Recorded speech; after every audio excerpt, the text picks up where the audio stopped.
I'm Nico DiMattia from BMWBLOG. And I'm David Rose from Bimmer Life and the BMW CCA. And we are here testing the brand new 2018 Audi S5 Coupe versus the BMW 440i track handling package with a 6-speed manual. They're cars for different purposes, but we really like a lot of qualities about both cars, and now we're going to show you what they're like to drive. The Audi S5 Coupe brings to the fight a 3-liter turbocharged V6, an 8-speed automatic, quattro all-wheel drive, and a limited slip rear differential. How does it feel so far? Feels good. It feels good. It doesn't feel quite as sharp as, the 440i. It's never going to be as balanced or as engaging as a 4 Series because it's all-wheel drive. It's very nose heavy. Yeah, I mean, we're looking at the engine earlier, and it's entirely in front of the front axle. Almost, basically the whole thing is at least at the center line of the front axle or ahead of it. So the weight distribution is just going to be, it's just not good. Yeah. So this is never going to feel as sharp or dynamic as a 4 Series. It does have the trick sport diff, yeah, which is controllable by the screen, weirdly. Not weirdly, it's a great thing. It is a nice feature, actually. But while this isn't as sharp as a 4 Series, it's still pretty good. It's still a really fun car to drive, I think, actually. It's for an all-wheel drive, nose-heavy car.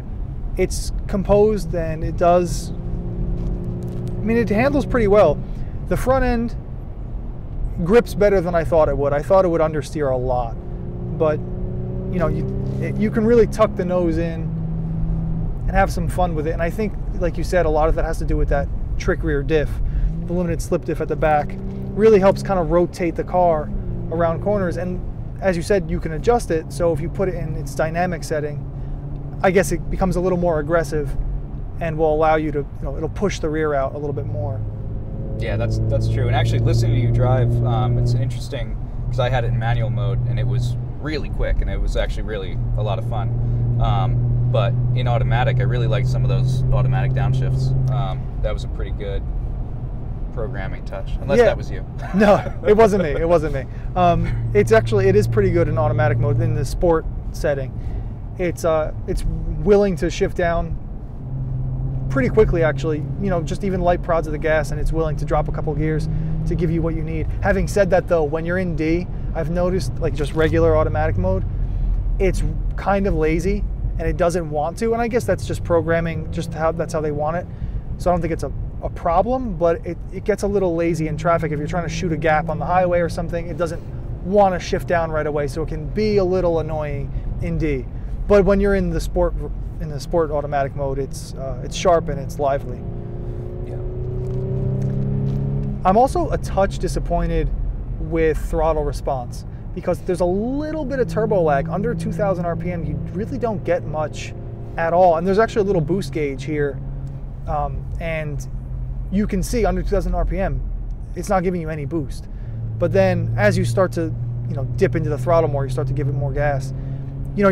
Once you come on boost, then it's sharp, then it's responsive, and it's got a lot of punch. But there's more lag than I would like. I guess you can work around that if you own the car and you're used to it. You can kind of work around that. It's almost like an old school turbocharged car where there's a little bit of lag, and then all of a sudden, big hammer comes down, you get a ton of boost. But until then, it's a little flat. Kind of like the updated B58 compared to the N55 in the 4 Series, which is kind of a similar car. I mean, obviously we've talked about how the 4 Series is kind of the oldest platform in this segment. Right. And yet it did have the LCI, it did have the facelift, and it has the new inline 6 single twin scroll turbo. And we have kind of discussed that it does feel different than the original car, and that's, I guess, a similar change. I mean, you have more experience than I do with the old 3.0 in this car, but it is nice to know that they're able to refresh despite kind of being in the same segment and having a similar platform, similar drivetrain. I actually kind of like the sound in this car, and obviously in the uphill it's super aggressive, and we can hear it right now. Yeah. It kind of sounds like some of the old rally cars, all the old 5-cylinder Audis. And that's a little bit of a, I kind of like that as a throwback. I mean, BMW's obviously had the straight six for ages, and we're familiar with the straight six sound, but to be able to kind of harken back to the old school cars, I mean, that's a cool sound. What made Audi, you know, Quattro rally cars, 5-cylinder? To combat the punchy Audi, the BMW 440i brings a 3-liter turbocharged straight-six engine, a 6-speed manual gearbox, and rear-wheel drive. This car is kind of more like an old-school BMW, and particularly in the segment, and this car with the track package and all the other accessories. I mean, that's an interesting thing to consider, that this is a more traditional take on the Sport Coupe. Yeah, it's definitely more traditional than the Audi, that's for sure.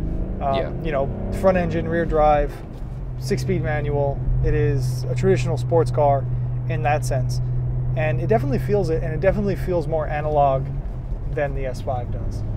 It does, and the steering in particular is a lot more lively. I mean, coming right from that car, you have the very thin wheel, and you have kind of a clinical sense of grip and a precision with the flat bottom wheel and all the control surfaces. I mean, in this car, you're part of the car more so than you are in the S5. Yeah, I agree. The S5 is very impressive, and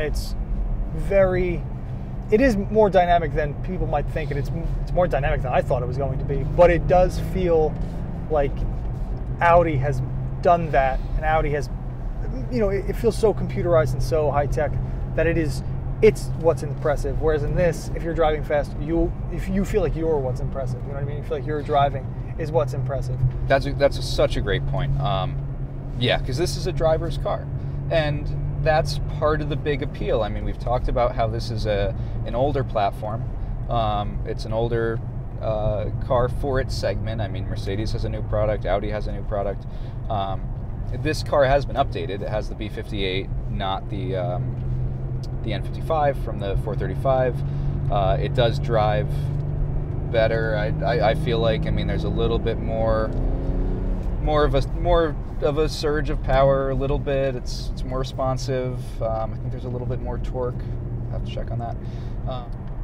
Yeah, it's an interesting comparison because the Audi is so modern and the BMW is so traditional.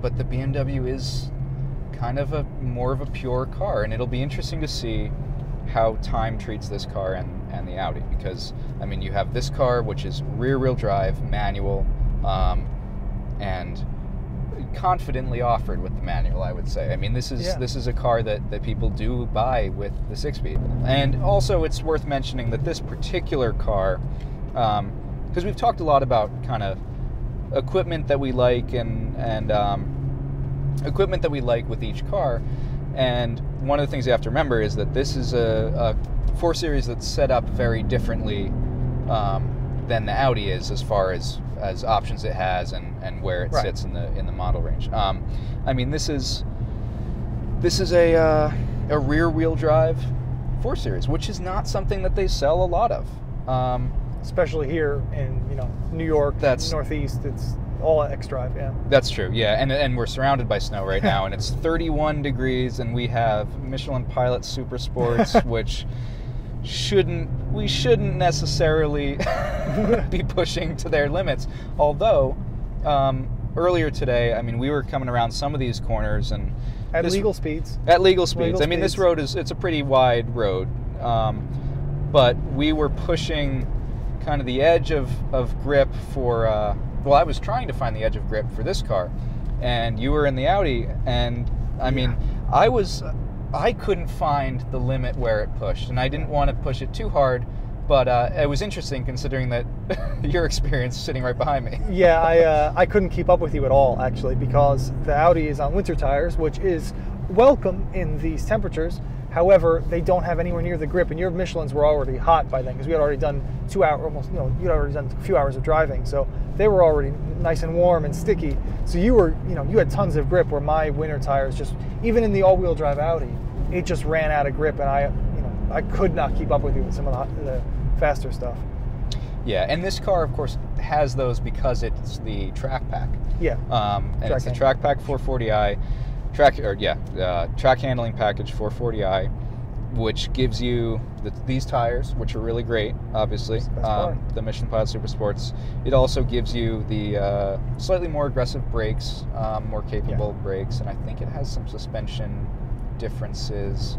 Potentially, I can always drop that if it doesn't.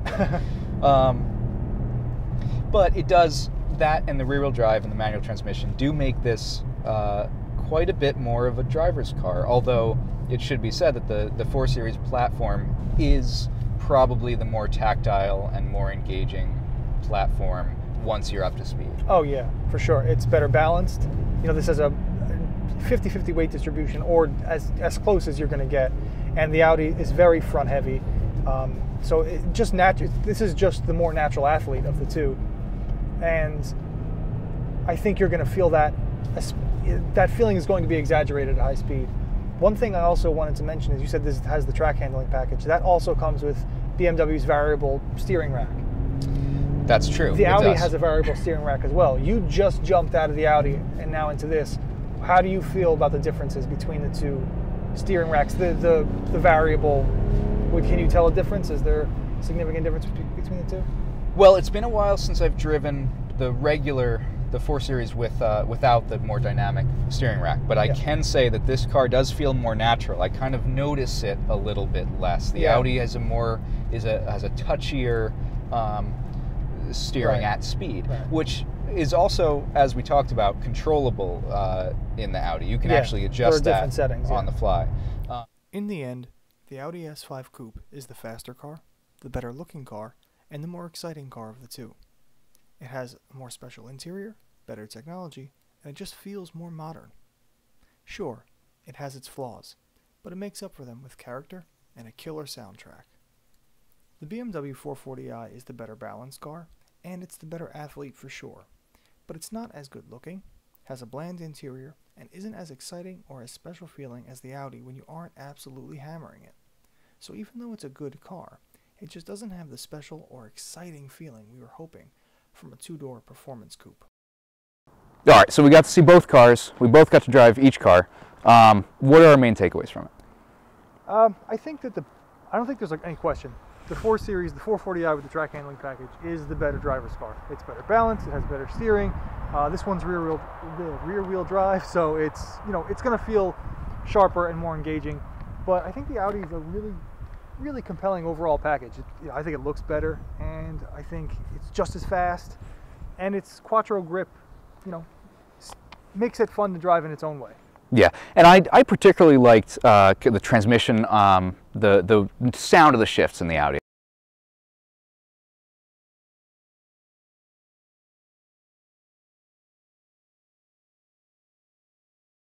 I mean, for me, that was a really cool aspect. Made it feel like a rally car.